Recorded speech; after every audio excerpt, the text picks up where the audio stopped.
പിരിയോനേ റഹ്മാനേ പിരിയോനേ റഹീം. അങ്ങകലെ അങ്ങകലെ മണ്ണിൽ പുതുമഴ വീഴണുണ്ടേ, മണ്ണിൽ പുതുമഴ വീഴണുണ്ടേ. അങ്ങകലെ അങ്ങകലെ മണ്ണിൽ പുതുമഴ വീഴണുണ്ടേ, മണ്ണിൽ പുതുമഴ വീഴണുണ്ടേ. നെഞ്ചിലൊരാളുടെ കണ്ണീർ വീണപ്പോ, നെഞ്ചിലൊരാളുടെ കണ്ണീർ വീണപ്പോൾ ഇങ്ങിരുന്നാലും അറിയണുണ്ടേ. നെഞ്ചിലൊരാളുടെ കണ്ണീർ വീണപ്പോൾ ഇങ്ങിരുന്നാലും അറിയണുണ്ടേ. നിണ്ടാമൺ പരിവാരിടൂത്തത് കണ്ടില്ല കണ്ടില്ല നിന്നനവ്, കണ്ടില്ല കണ്ടില്ല നിന്നനവ്, കണ്ടില്ല കണ്ടില്ല നിന്നനവ്. 2024 മാർച്ച് 28 മലയാളികളും സിനിമാ പ്രേമികളും ഒരുപോലെ കാത്തിരിക്കുന്ന ദിവസമാണ്. കാരണം ആടുജീവിതം എന്ന് പറഞ്ഞ വലിയൊരു സിനിമ റിലീസിനൊരുങ്ങുകയാണ്. ബ്ലെസ്സി എന്ന സംവിധായകന്റെയും പൃഥ്വിരാജ് കുമാർ എന്ന നടന്റെയും ജീവിതത്തിലെ കരിയറിലെ തന്നെ ഏറ്റവും വലിയ പടങ്ങളിലൊന്ന്.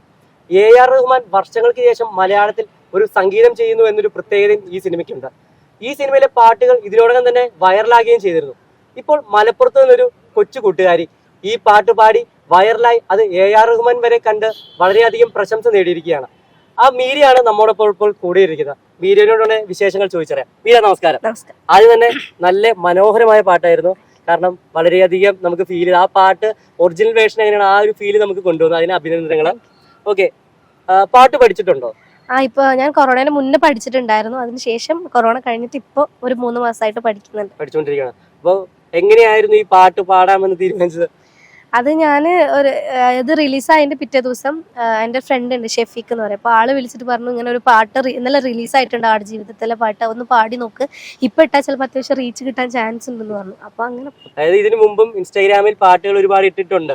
അതിന് അത്യാവശ്യം നല്ല രീതിയിൽ പ്രതികരണങ്ങൾ ലഭിച്ചിട്ടുള്ള ഒരു പ്രൊഫൈലാണ് മീരയുടേത് അല്ലെ? അപ്പൊ പെട്ടെന്ന് ഇങ്ങനെ AR റഹ്മാൻ തന്നെ അത് സ്റ്റോറി ഇട്ടു എന്നൊക്കെ ആരാ പറഞ്ഞ AR റഹ്മാൻ സ്റ്റോറി ഇട്ടു? അത് ഞാൻ എന്നും റീൽ ഇടുന്നതുകൊണ്ട് ഞാൻ അധികം അങ്ങനെ ആ ഒരു ഇതിൽ ശ്രദ്ധിക്കാറില്ല. അപ്പൊ ഞാൻ സാധാ റീൽ ഇടുന്ന പോലെ ഒരു ദിവസം ഇട്ടിട്ട് പിറ്റേ ദിവസം രാവിലെ നോക്കുമ്പോൾ കുറെ മെസ്സേജ് ഇങ്ങനെ വന്നിട്ടുണ്ട്. കുറെ പേര് മെസ്സേജ് അയച്ചിട്ട് AR റഹ്മാൻ സാർ ഇങ്ങനെ സ്റ്റോറി ഇട്ടിട്ടുണ്ട്, ഒന്ന് നോക്കുന്ന് പറഞ്ഞു. അപ്പൊ അങ്ങനെ നോക്കിയപ്പോഴാണ് കണ്ടത് സാർ സ്റ്റോറി ഇട്ടത്. അപ്പൊ ആടുജീവിതം എന്ന് പറഞ്ഞ നോവൽ വായിച്ചിട്ടുണ്ടല്ലേ? അപ്പൊ ആടുജീവിതം എന്ന് പറഞ്ഞ നോവലിന്റെ ഡൈഹാർട്ട് ഫാൻ ആയതുകൊണ്ട് തന്നെ ചോദിക്കുകയാണ്, ആ ഒരു നോവൽ ഇപ്പോൾ സിനിമയാകുകയാണ്, അടുത്ത ദിവസങ്ങളിൽ റിലീസിന് ഒരുങ്ങുകയാണ്. അപ്പോൾ എന്താണ് പ്രതീക്ഷിക്കുന്നത് സിനിമയിൽ നിന്ന്? പൃഥ്വിരാജ് എന്ന് പറയുന്ന നടൻ അത്രയും എഫേർട്ട് എടുത്ത് ചെയ്തൊരു സിനിമയാണ്. ഇപ്പോൾ സംവിധായകൻ ബ്ലെസ്സി സാർ ആണെങ്കിലും ഒരുപാട് വർഷത്തെ കാത്തിരിപ്പിന് ശേഷം ഉണ്ടായിട്ടുള്ള ഒരു സിനിമയാണ്. അപ്പോൾ എന്തായാലും കാഴ്ചക്കാരെന്തായാലും പിടിച്ചു നിർത്തും. നമ്മുടെ ഇമാജിനേഷനിൽ ഉണ്ടായിരുന്ന ഒരു കഥ ഒരു ബിഗ് സ്ക്രീനിൽ കാണാൻ എങ്ങനെ ഉണ്ടായിരിക്കും എന്ന് എല്ലാവർക്കും അറിയാൻ ഭയങ്കര ആഗ്രഹം ഉണ്ടാവും. ആടുജീവിതം വായിക്കാത്ത ഒരാൾ പോലും ഉണ്ടാവില്ല എന്നാണ് ഞാൻ വിചാരിക്കുന്നത്. അപ്പോൾ എന്തായാലും സിനിമ കാണാൻ അത്യാവശ്യം ആളുകൾ ഉണ്ടാവും. മീര സാധാരണ ഇൻസ്റ്റാഗ്രാമിൽ പാട്ടുകൾ ഇട്ടു, അത് AR റഹ്മാൻ ഇട്ടതിന് ശേഷം എന്തൊക്കെ മാറ്റങ്ങളാണ് ജീവിതത്തിൽ വന്നത്? കുറെ മാറ്റങ്ങൾ. ഫോളോവേഴ്സ് കുറെ കൂടി, 1 ലക്ഷത്തിലധികം ഫോളോവേഴ്സ് ഒരു 4-5 ദിവസം കൊണ്ട് ഉണ്ടായി. പിന്നെ കുറെ ന്യൂസ് ചാനലിൽ നിന്ന് ആളുകൾ വന്ന് ഇന്റർവ്യൂക്ക്, പിന്നെ അടുത്തുള്ള വലിയ വലിയ ആൾക്കാരൊക്കെ വിളിച്ച് അഭിനന്ദനങ്ങൾ അറിയിച്ചു. സ്വീകരണമൊക്കെ കിട്ടിയിരുന്നു റെസ്പോൺസ് കോളേജില്? അങ്ങനെയാണ് ഇത്ര നാൾ പഠിച്ചുകൊണ്ടിരിക്കുന്ന കോളേജ്, ഇനി 2 കൊല്ലം പഠിക്കാനുള്ള കോളേജിൽ സ്വീകരണം കിട്ടിപ്പോയി. അത് ലൈബ്രറിയുടെ വക ഒരു ആദരവാണ് തന്നിട്ടുണ്ടായിരുന്നത്. അപ്പോൾ ഒരുപാട് സന്തോഷമുണ്ട്. അങ്ങനെ പഠിക്കുന്ന കോളേജിൽ നിന്ന് അങ്ങനെ ഒരു ആദരവ് കിട്ടുന്നത് വലിയ കാര്യമാണ്. എക്സൈറ്റ്മെന്റ് ആണ്.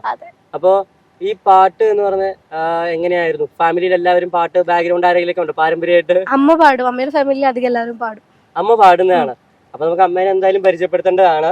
അപ്പൊ ഇതാണ് രജിത ചേച്ചി, മീരയുടെ അമ്മ. അതായത് പാട്ടിന്റെ ഉറവിടങ്ങളിൽ ഒന്നല്ലേ? ചേച്ചി പാടുവോ? ചെറുതായിട്ടൊക്കെ ഒരു പാട്ട് ചെറുതായിട്ട് പാടി തരാൻ ശരിയോടെ വേണ്ട, എന്നാലും ഒരു പാട്ട് ചെറുതായിട്ട് 2 വരി നമുക്ക് വേണ്ടി. സിന്ദൂര സന്ധ്യേ പറയൂ നീ പകലിനെ കൈവെടിഞ്ഞോ, അതോ രാവിന്റെ മാറിലലിഞ്ഞോ, നിൻ പൂങ്കവിളും നനഞ്ഞോ. വളരെ മനോഹരം. അപ്പൊ പിന്നെ അമ്മ ഇത്ര നന്നായിട്ട് പാടുമ്പോൾ മക്കള് മനോഹരമായിട്ട് പാടിയല്ലേ പറ്റൂ. സംശയം അങ്ങ് തീർന്നു എന്നൊക്കെ. ഓക്കെ, അപ്പൊ മീര ഒരു എ ആർ റഹ്മാൻ ഫാൻ ആയിരുന്നോ? അതെ. എ ആർ റഹ്മാനെ എന്തെങ്കിലും കാണാൻ പറ്റും അല്ലെങ്കിൽ ഇങ്ങനെ മെസ്സേജ് അയക്കുന്നൊക്കെ പ്രതീക്ഷിച്ചിരുന്നു? ഇല്ലില്ല, സാറ് മെസ്സേജ് അയച്ചിട്ടില്ലെങ്കിലും സ്റ്റോറി ഇട്ട് തന്നെ വലിയ കാര്യമാണ്. വലിയൊരിതാണ്. അപ്പൊ എ ആർ റഹ്മാൻ സാറിന്റെ ഏറ്റവും ഇഷ്ടമുള്ള പാട്ട് ഏതാണ്? കുറെ പാട്ടുകൾ ഇഷ്ടമാണ്, എല്ലാം അധികം എല്ലാ പാട്ടുകളും ഫോളോ അപ്പ് ചെയ്യുന്ന ഒരാളാണല്ലേ. അപ്പൊ എ ആർ റഹ്മാൻ വർഷങ്ങൾക്ക് ശേഷം മലയാളത്തിൽ പാട്ട് പാടിയപ്പോൾ അത് ആടുജീവിതത്തിൽ വന്നപ്പോ എങ്ങനെ ഉണ്ടായിരുന്നു? ഞാൻ അറിഞ്ഞിട്ടുണ്ടായിരുന്നില്ല സാർ ചെയ്ത പാട്ടാണ്. അപ്പൊ വീഡിയോ കണ്ടപ്പോഴാണ് സാർ ചെയ്ത പാട്ടാണെന്ന് അറിയുന്നത്. കലാകാരന്മാർ ലോകത്തിന്റെ ഏത് കോണിലുണ്ടെങ്കിലും അവരെ എല്ലാം ലോകം കണ്ടെത്തുമെന്നുള്ള ഏറ്റവും വലിയ ഉദാഹരണമാണ് ഇപ്പം മീര നമ്മുടെ മുന്നിലേക്ക് എത്തിയിരിക്കുന്നത്. മീര ഇനിയും ഒരുപാട് ഉയരങ്ങളിൽ എത്തട്ടെ, ഒരുപാട് സിനിമകളിൽ പാട്ടുപാടി പിന്നണി ഗായികയെ നമ്മളെല്ലാവരും എന്റർടൈൻ ചെയ്യിപ്പിക്കട്ടെ എന്ന് നമുക്ക് ആശംസിക്കാം.